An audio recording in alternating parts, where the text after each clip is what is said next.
والا، کیا تم نصیحت حاصل نہیں کرتے؟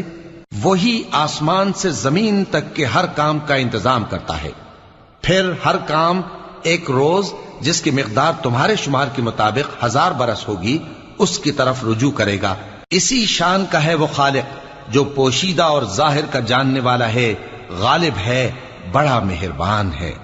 وہی جس نے ہر چیز کو بہت اچھی طرح بنایا، یعنی اس کو پیدا کیا اور انسان کی پیدائش کو مٹی سے شروع کیا، پھر اس کی نسل ایک قسم کے خلاصے سے یعنی حقیر پانی سے بنائی، پھر اس کو درست کیا، پھر اس میں اپنی طرف سے روح پھونکی اور تمہارے کان اور آنکھیں اور دل بنائے، مگر تم بہت کم شکر کرتے ہو۔